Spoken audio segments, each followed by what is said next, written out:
H2 को बनाया, किसको बनाया?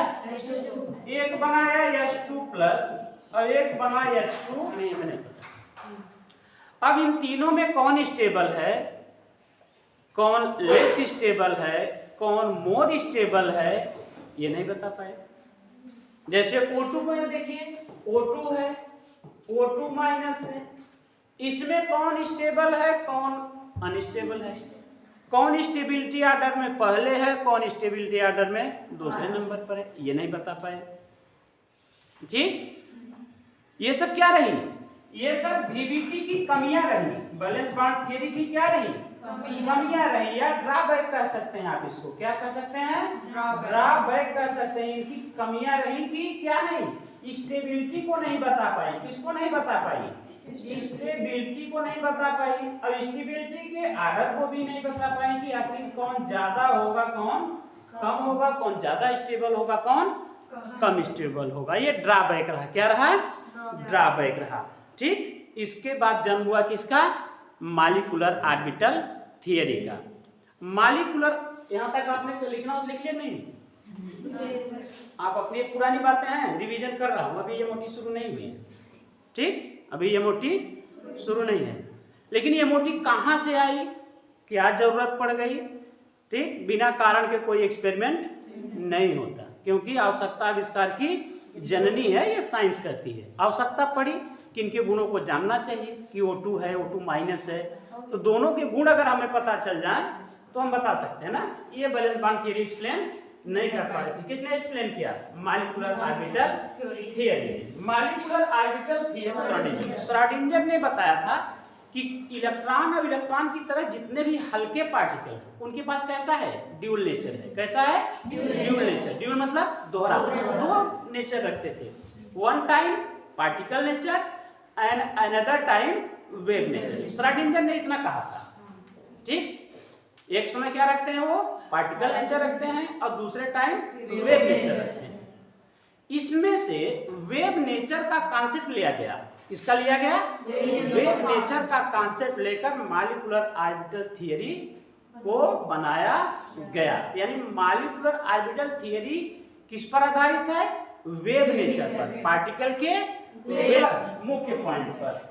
मेन पॉइंट्स ऑफ किसका?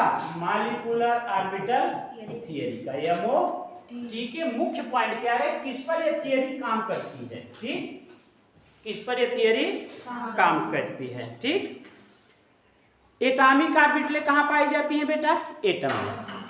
एटॉमिक ऑर्बिटलें कहां पाई जाएंगी? एटम में। मॉलिक्यूल्स में क्या पाए जाएंगे? अब इनका नाम बदलने वाला है मॉलिक्यूलर ऑर्बिटल। ठीक, यानी पहले पॉइंट में कहा इन्होंने कि atomic orbital, atomic orbitals is in atom. Atomic orbital किस में होती हैं? एटम में। And molecular orbital, molecular orbital किसमें पाई जाएंगी? मॉलिक्यूल्स में। Is in molecules. इस थियरी का कहना था कि जिस दिन हम मॉलिक्यूल का इलेक्ट्रॉनिक कॉन्फ़िगरेशन कर लिए उसके सारे गुण जान जाएंगे कि इलेक्ट्रॉन है कहाँ, कौन सा इलेक्ट्रॉन कहाँ है, उसका स्वभाव कैसा है। ठीक, सब कुछ जान जाएंगे। दूसरी बात इन्होंने कहा क्या कि मॉलिक्यूलर ऑर्बिटलों का नाम अभी आपको नहीं पता है। अभी आप एटॉमिक ऑर्बिटलों को पहचानते हैं 1s 2s 2p 3s 3p, लेकिन मॉलिक्यूलर ऑर्बिटलों का नाम क्या होगा? अलग होने वाला है। एटॉमिक ऑर्बिटल जो हैं वो कैसे शो की जाती हैं? एटॉमिक ऑर्बिटल को कैसे शो करना है हम बेटा? 1s 2s 2p 3s और 3p, ये सब अगर लिखा है तो जान जाइएगा कि एटॉमिक ऑर्बिटल्स हैं। क्या हैं? एटॉमिक ऑर्बिटल्स हैं। इन्होंने कहा कि जो मॉलिक्यूलर ऑर्बिटल होंगी, मॉलिक्यूलर जो ऑर्बिटल होंगी उनका नाम ऐसा नहीं पढ़ने वाला। इनका नाम पढ़ने वाला है सिग्मा पाई डेल। नई चीज सीख रहे हैं आप। कि जो मालिकुलर ऑर्बिटल होंगी उनका नाम क्या होगा? सिग्मा पाई होगा और डेल। तो आपके सिलेबस में डेल नहीं है, आपके सिलेबस में सिग्मा और पाई है, डेल हायर में है। ठीक, कहाँ है? हायर में है। अब सिग्मा पाई क्या है? आपके दिमाग में थोड़ा दौड़ रहा होगा ना कि सिग्मा क्या लिख दिया सर ने, पाई ये है क्या? वही है जो पहले से पढ़ते आ रहे हैं, सिग्मा बांड और पाई। बहुत कंफ्यूजन मत होइए, बहुत कंफ्यूजन मत होइए, वही चीजें हैं। क्या है कि सिग्मा जो होती हैं, पहले हम कैसे पढ़ते हैं? सिग्मा बांड कैसे बनता है बेटा? सिग्मा बांड बनता था हेड ऑन हेड ओवरलैपिंग। ये हम पहले पढ़ के आए हैं, क्या पढ़ के आए हैं? लेकिन यहाँ ओवरलैपिंग तो होती नहीं, बस यहाँ पर ओवरलैपिंग हटेगा। क्या होगा? ओवरलैपिंग शब्द हटेगा। इतना आप जानते हैं कि सिग्मा बांड बनता है हेड ऑन हेड ओवरलैपिंग से। ओवरलैपिंग यहाँ पर रिप्लेस होगा, इंटरफेरेंस नाम पड़ेगा। क्या पड़ेगा? इंटरफेरेंस पड़ेगा। ठीक, अब पाई कैसे पड़ेगा बेटा? वो साइड वाइज था। कैसा था? Side wise. अब ओवरलैपिंग नहीं लिखूंगा, अब क्या लिखूंगा? इंटरफेरेंस। अब इंटरफेरेंस आपको समझाना है कि इंटरफेरेंस होता क्या है ना, अभी वो सिखा रहा हूं। ओवरलैपिंग हमें नहीं अध्ययन करना है, क्योंकि सिग्मा बांड हम ऐसे पढ़ते हुए आए हैं कि हेड ऑन हेड ओवरलैपिंग से सिग्मा बांड बनता है। अब हम सिग्मा ऑर्बिटल कैसे बनेगी? हेड ऑन हेड इंटरफेरेंस से। कैसे पढ़ेंगे? हेड ऑन हेड इंटरफेरेंस से। ठीक, पाई ऑर्बिटल्स कैसे बनेगी? साइड बाय साइड इंटरफेरेंस से। ठीक, तीसरे पॉइंट में इन्होंने कहा कि जितनी एटॉमिक ऑर्बिटलें आपस में मिलेंगी उतनी ही नंबर में मॉलिक्यूलर ऑर्बिटल का फॉर्मेशन होगा।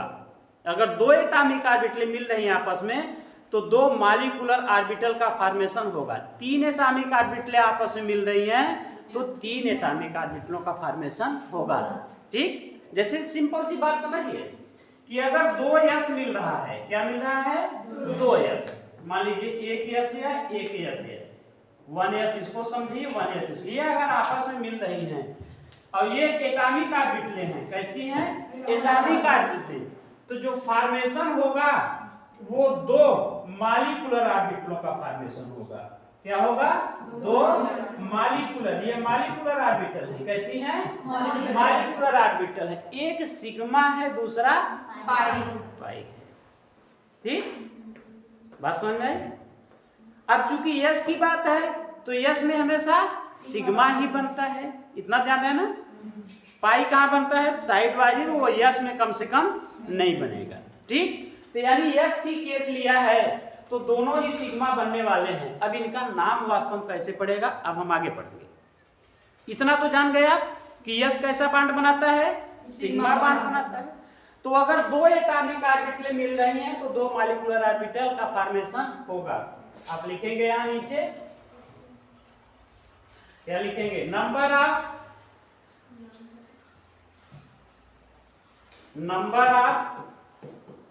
मॉलिक्यूलर ऑर्बिटल इज फॉर्म्ड, कितनी बनेंगी, is equal to number of atomic orbital क्या होंगी? मिक्स्ड। क्या होंगी? मिक्स्ड या इंटरफेरेंस। इंटरफेरेंस, जितनी मिलेंगी एटॉमिक ऑर्बिटलें उतनी ही मॉलिक्यूलर ऑर्बिटलों का फॉर्मेशन होगा। क्या पॉइंट हुआ? तीन।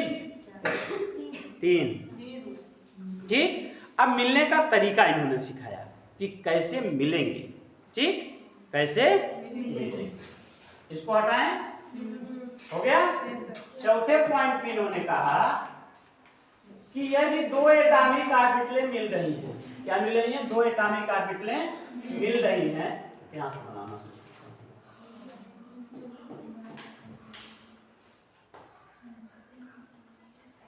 ठीक, तो ये बनाने वाली हैं दो मॉलिक्यूलर ऑर्बिटल। और ध्यान से देखिएगा स्ट्रक्चर कैसे खींचना हो। एकदम बीचों बीच खींच रहा हो ये लाइन, समझिएगा कि आप लोगों के पास तो लाइन होगी, उसमें खींचिएगा। एक को ले आइएगा इससे नीचे, एक को लाइएगा इससे नीचे और दूसरे को ले जाइएगा इससे ऊपर। इस एनर्जी बैरियर से ऊपर ले जाइएगा, ठीक। यानी इस एनर्जी से यह नीचे है और इस एनर्जी से यह ऊपर है, ठीक। एक यहां बनेगी और एक यहां बनेगी। एक जो है एनर्जी में एटॉमिक ऑर्बिटल से लो पर होगी। ये कैसी है बेटा? एटॉमिक ऑर्बिटल है। कैसी हैं? एटॉमिक ऑर्बिटल है। अब ये बनी कैसी हैं? मॉलिक्यूलर ऑर्बिटल है। यह भी हमारी मॉलिक्यूलर ऑर्बिटल है। यहां तक बात समझ में आई सबको? एक मॉलिक्यूलर ऑर्बिटल ऐसी होगी जो एटॉमिक ऑर्बिटल के एनर्जी से नीचे होगी। एक मॉलिक्यूलर ऑर्बिटल ऐसी होगी जो एटॉमिक ऑर्बिटल से ऊपर होगी। यानी इसकी एनर्जी कम है किससे? एटॉमिक ऑर्बिटल से। और इसकी एनर्जी ज्यादा है किससे? एटॉमिक ऑर्बिटल से, ठीक। यहां तक बात समझ में आई? क्लियर? समझिए। अब हम चलते हैं किधर? वेव नेचर पर। कि मान लीजिए इसका वेव फंक्शन psi1 और इसका वेव फंक्शन psi2। श्रोडिंगर की तरफ चल रहा हूं, ठीक। पार्टिकल नेचर छोड़कर वेव नेचर में श्रोडिंगर का साथ चल रहा हूं। कि मान लीजिए ये एटॉमिक ऑर्बिटल है जिसका वेव फंक्शन psi1 है और इसका psi2 है। अगर ये दोनों आपस में जुड़ती हैं, ये दोनों आपस में जुड़ती हैं तो psi1 प्लस psi2 का निर्माण करती हैं, ठीक। psi1 और psi2 का निर्माण करती हैं। ये कंस्ट्रक्टिव इंटरफेरेंस कहा जाता है। ध्यान समझिए। ये कब बनी होंगी? जब कंस्ट्रक्टिव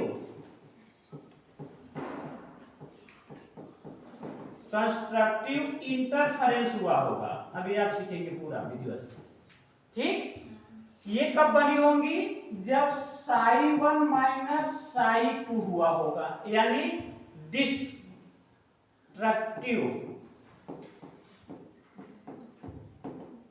इंटरफेरेंस। अगर डिस्ट्रक्टिव इंटरफेरेंस हुआ यानी माइनस हुई, तब बनती है ऊपर वाली जो ऊर्जा स्तर में ज्यादा, और अगर जुड़ी तो ऊर्जा स्तर में कम। जो नीचे की मॉलिक्यूलर ऑर्बिटल है इसका नाम पड़ा बॉन्डिंग मॉलिक्यूलर ऑर्बिटल, जो एनर्जी लेवल में कम है। जो एनर्जी लेवल में ज्यादा है उसका नाम पड़ा एंटी बॉन्डिंग मॉलिक्यूलर ऑर्बिटल,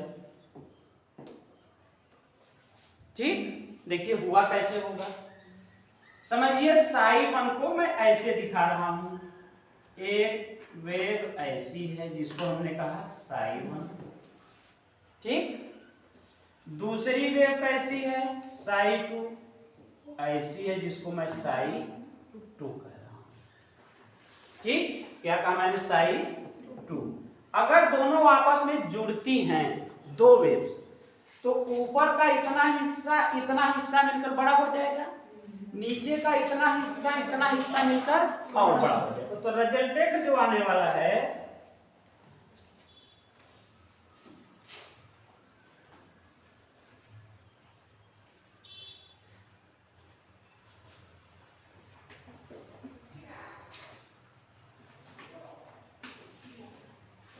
देखिए।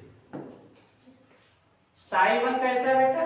इस तरह से psi1, दूसरा psi2 इस तरह से। अगर ये आपस में जुड़ती हैं तो ऊपर वाली लूप्स आपस में जुड़कर बड़ी हो जाएंगी, नीचे वाली लूप्स आपस में जुड़कर बड़ी हो जाएंगी।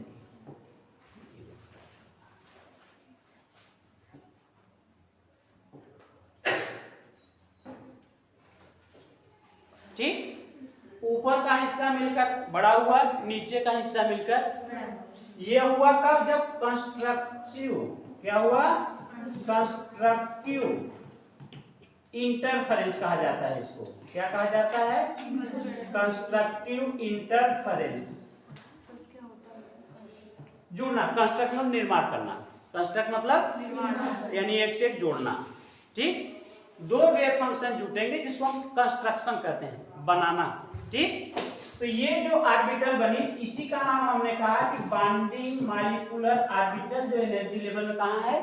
नीचे है। ठीक, ये कैसी है? स्टेबल है। कैसी है बेटा? स्टेबल है, क्योंकि एनर्जी लेवल में नीचे है। जैसे अभी आप स्टेबल हैं क्योंकि आपको लगी है भूख, आप ज्यादा उछल कूद नहीं मचा पा रहे हैं, या तो पड़ी है सुबह से डांट, अभी आप क्या हैं? एनर्जी लेवल में डाउन है, इसलिए आप शांति से बैठे हैं ना। जैसे कल आप लोग उछल कूद कर रहे थे, कहाँ थे आप लोग? एनर्जी लेवल में हाई वाले पर थे। कैसा था? दोनों में डिस्ट्रक्टिव था। कैसा था? डिस्ट्रक्टिव था। समझिए, उसको भी सिखा दे रहा हूँ। ऐसे देखिए डिस्ट्रक्टिव कैसे बनती है। मान लीजिए एक साई बनी है, माइनस कर दिया मैंने, दूसरी साई 2 ऐसी है।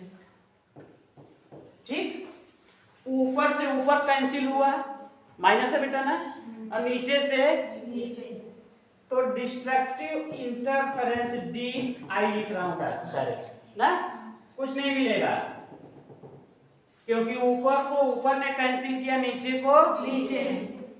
ये क्या है आपकी? एंटी बॉन्डिंग मॉलिक्यूलर ऑर्बिटल है। एनर्जी में हाई है तो कैसी है? लेस स्टेबल है। कैसी है? लेस स्टेबल कह सकते हैं या अनस्टेबल कह सकते हैं आप। जैसे कल आप लोग थे, एनर्जी लेवल में हाई थे, खूब उछल कूद मचा रहे थे ना, उछल कूद मचा रहे थे ना। अब आज एनर्जी में डाउन है तो स्टेबल है कि नहीं? बैठे हैं एक जगह आराम से, उछल कूद आज नहीं मच रहे हैं। बात समझ में आई? यानी दो वेव फंक्शन जुटेंगे तो बॉन्डिंग मॉलिक्यूलर ऑर्बिटल का निर्माण होगा, जो एनर्जी लेवल में नीचे होगी। और अगर आपस में माइनस में होंगे तो एंटी बॉन्डिंग मॉलिक्यूलर ऑर्बिटल का निर्माण होगा, जो एनर्जी में क्या होगी? ऊपर होगी। अभी बेस तैयार कर रहे हैं। क्या तैयार कर रहे हैं? बेस तैयार कर रहे हैं। ठीक, जो एंटी बॉन्डिंग मॉलिक्यूलर ऑर्बिटल होती हैं उनको कैसे पहचानेंगे हम? एंटी बॉन्डिंग मॉलिक्यूलर जो ऑर्बिटल होती है उसमें स्टार लगाया जाता है। ये सिंबल है इसका। क्या है? सिंबल। हम कैसे पहचानेंगे कि यह एंटी बॉन्डिंग की मॉलिक्यूलर ऑर्बिटल है? उसके ऊपर स्टार लगा हुआ होगा। क्या लगा हुआ होगा? स्टार लगा। इसी से हम पहचान जाएंगे कि एंटी बॉन्डिंग मॉलिक्यूलर ऑर्बिटल है। या जिस पे स्टार नहीं लगा होगा वो बॉन्डिंग मॉलिक्यूलर ऑर्बिटल। से हमने कहा सिग्मा और सिग्मा स्टार। उदाहरण समझ लीजिए थोड़ा सा ना। जैसे हमने कहा सिग्मा, हमने कहा सिग्मा और हमने कहा सिग्मा स्टार। तो ये बॉन्डिंग मॉलिक्यूलर ऑर्बिटल है, यह एंटी बॉन्डिंग मॉलिक्यूलर ऑर्बिटल है। बात समझ में आई? एंटी बॉन्डिंग को कैसे पहचानेंगे? सिंबल से पहचानेंगे। जैसे हमने कहा पाई और पाई स्टार, तो ये बॉन्डिंग की मॉलिक्यूलर ऑर्बिटल है और ये दोनों कैसी हैं? एंटी बॉन्डिंग मॉलिक्यूलर ऑर्बिटल है। पहचानने का तरीका मिल गया कि बॉन्डिंग मॉलिक्यूलर ऑर्बिटल को कैसे पहचानेंगे, एंटी बॉन्डिंग को कैसे पहचानेंगे। पहचान लिया? हाँ, सबसे जरूरी एजम्पशन इसका मॉलिक्यूलर ऑर्बिटल कि भैया कब ये वेव फंक्शन जुटेंगे और कब माइनस होंगे। इनका कहना था, यानी मॉलिक्यूलर ऑर्बिटल थियरी का कहना था कि जो कॉम्बिनेशन होगा एटॉमिक ऑर्बिटलों का, उनमें दो चीजों का आपको ध्यान रखना है कि उनका जो एनर्जी है वो नियरली सेम होना चाहिए और शेप पूर्णतया सेम होना चाहिए। शेप पूर्णतया सेम होना चाहिए, एनर्जी या तो सेम हो या तो नियरली सेम हो। पॉइंट लिखिए अगला, कंबाइनिंग एटॉमिक ऑर्बिटल। 5वां नंबर, कंबाइनिंग या combination of atomic orbital, combination of atomic orbital must है, जरूर होना चाहिए। मस्ट जहां सब लगता है बल देकर बात कही गई, मस्ट हैव सेम और are nearly same energy and shape. Shape तो निश्चित रूप से एकदम सेम होना चाहिए। शेप क्या होना चाहिए? निश्चित रूप से सेम होना चाहिए। ऊर्जा में थोड़ा बहुत अंतर हो सकता है, जैसे समझिए कंबाइन होगी तो यस यस से ही होगी, यस कभी पी से, और पी में भी पी एक्स सिर्फ और सिर्फ पी एक्स से कंबाइन होगी, पी वाई सिर्फ और सिर्फ पी वाई से कंबाइन होगी, और पी जेड सिर्फ और सिर्फ पी जेड से कंबाइन होगी। कभी भी यस पी से कंबाइन नहीं होगा। और उसमें क्या था, ओवरलैपिंग में यस पी हो जाता था, लेकिन यहाँ होने वाला नहीं। यस यस से कंबाइन करेगा, पी पी से कंबाइन करेगा, और पी में भी पी एक्स से पी वाई से पी जेड से। बात समझ में आ गई? ठीक, ये इनके 5 मूल आधार रहे। ठीक, 5 क्या रहे? मूल आधार रहे। एजम्पशन हो गया। अब हम ये समझे कि सिग्मा और पाई मॉलिक्यूलर ऑर्बिटल हैं क्या, कहाँ है, कैसे हैं। अभी तो नाम सुना कि एक सिग्मा होगा, एक पाई होगा, एक डेल होगा। तो डेल से मेरा मतलब नहीं, सिग्मा और पाई से है। तो सिग्मा मॉलिक्यूलर ऑर्बिटल है कहाँ, कैसे हम इसको जानेंगे? तो हेडिंग डालिए, सिग्मा मॉलिक्यूलर ऑर्बिटल। थोड़ी सी जानकारी आपके पास है कि हेड ऑन हेड ओवरलैपिंग, यानी हेड ऑन हेड ओवर का कथन इंटरफेरेंस से होगा। यानी एटॉमिक ऑर्बिटलों का ओवरलैप, तो एटॉमिक ऑर्बिटलें होती थी, ओवरलैप का स्थान किसने लिया है? इंटरफेरेंस का। इंटरफेरेंस तो एटॉमिक ऑर्बिटलें जो एक्सियल होंगी, कैसी होंगी? एक्सियल होंगी, यानी हेड ऑन हेड होगा, वही क्या होंगी? सिग्मा मॉलिक्यूलर ऑर्बिटल होंगी। कोई डाउट नहीं ना? लिखिए इसमें कि axial atomic orbital interference forms कौन सी? Sigma molecular orbital.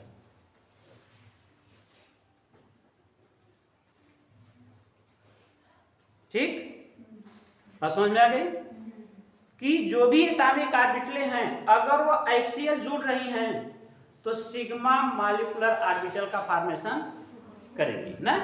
और जुड़ने का 2 तरीका है, एक कंस्ट्रक्टिव, दूसरा डिस्ट्रक्टिव। अब देखिए दोनों एक साथ होंगी। ठीक, समझिए जरा सा एग्जांपल मैं सिखा रहा हूं। मैंने कहा एक 1s है, क्या है? एक वो 1s है, और अगला जुटेगा तो किससे? 1s से। अगर जुट रहा है तो कंस्ट्रक्टिव इंटरफेरेंस हो रहा है। क्या हो रहा है?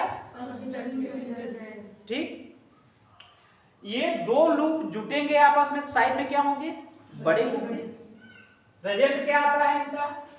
बड़े हो जाते हैं, दोनों तरफ प्लस हो जाता है, बीच में माइनस। साइज क्या हुई? जुड़ी ना। साइज क्या हुई? ऐड हुई तो जुड़ जाएंगी। ठीक, ये क्या है आपका? Constructive interference. बनने वाला क्या है? Sigma molecular orbital. Sigma molecular orbital. अब समझिए अगर मैंने 1s लिया है तो नाम क्या रखा जाएगा? सिग्मा। ध्यान से देखिएगा, 1s जुटा है तो 1s मॉलिक्यूलर ऑर्बिटल। नाम क्या पड़ा बेटा? Sigma 1s molecular orbital. दोनों एक साथ होगा एक बार जुटेंगे यानी प्लस होगा तो दूसरी बार यही क्या होंगी, माइनस में होगी। 1s की कहानी सिखा रहा हूं, ऐसे 2s होगा, दोनों एक साथ होगा। इसमें क्या बनने वाला है, डिस्ट्रक्टिव इंटरफेरेंस होगा। क्या बेटा, दोनों माइनस हो रहे हैं, कैंसिल होना चाहते हैं। क्या होना चाहते हैं, दूर भागना चाहते हैं। क्या भागना चाहते हैं, होगा कैसे, एक ठो तो ऐसे हो जाएगा, लूप बड़ा हो जाएगा, एक ठो छोटा, दूसरे का लूप बड़ा हो जाएगा, एक ठो छोटा। ठीक, ये जो बीच का आपका स्थान दिख रहा है, इसी में इलेक्ट्रॉन के पाए जाने की संभावना नहीं होती। इसमें इलेक्ट्रॉन के पाए जाने की संभावना है सब जगह। अगर माइनस होता है तो बीच का जो स्थान होता है वो चूंकि माइनस हो रहा है, दूर दूर भागेंगे। माइनस हो रहा है, दो एटॉमिक ऑर्बिटलें जुड़ती हैं तो इलेक्ट्रॉन के पाए जाने की संभावना पूरे में ज्यादा होती है। अगर दोनों माइनस हो रही हैं तो बीच में एक ऐसा स्पेस आएगा जहां पर इलेक्ट्रॉन पाए जाने की संभावना शून्य होती है, यानी probability of finding an electron is 0 at one place. एक स्थान पर ऐसा होगा जहां इलेक्ट्रॉन के पाए जाने की संभावना 1s में एक इलेक्ट्रॉन है, 1s में एक इलेक्ट्रॉन है। अब ये दोनों दूर दूर हैं, कैसे हैं, तो बीच का जो स्थान है यहीं पर इलेक्ट्रॉन के पाए जाने की संभावना शून्य होती है, और इसी स्थान का नाम पड़ता है नोडल प्लेन। नोडल प्लेन ये बहुत इंपॉर्टेंट पार्ट है इस एमओटी का, और खूब क्वेश्चन बनते हैं इससे। मालिक्यूल दे देगा, पूछेगा इसमें कितने नोडल प्लेन हैं। मालिक्यूल दे देगा, पूछेगा इसमें कितने नोडल प्लेन हैं। ये H2 का उदाहरण अगर हम समझे तो H2 में एक नोडल प्लेन है। नोडल प्लेन का मतलब समझाया, लिख लो इठन अपने बिना कि नोडल प्लेन कहा थे के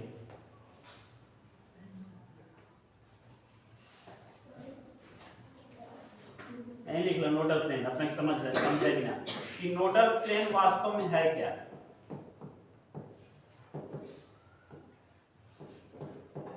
The plane at which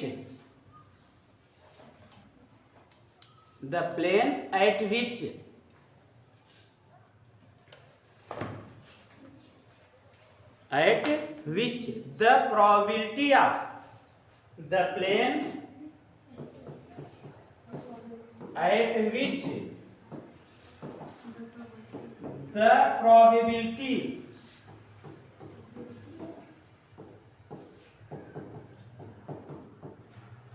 of finding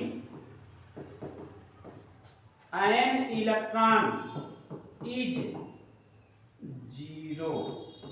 वह प्लेन या वह स्थान जहां पर इलेक्ट्रॉन के पाए जाने की संभावना 0 है, उसी प्लेन को, उसी पॉइंट को कहा जाता है नोडल प्लेन या नोडल पॉइंट। इन स्थानों पर इलेक्ट्रॉन मिलेंगे, लेकिन यह वह स्थान है जहां पर इलेक्ट्रॉन नहीं मिला, क्योंकि दोनों एटॉमिक ऑर्बिटलें दूर दूर हैं। ठीक, इसी को हम क्या कहते आए हैं, एंटी बॉन्डिंग मॉलिक्यूलर ऑर्बिटल।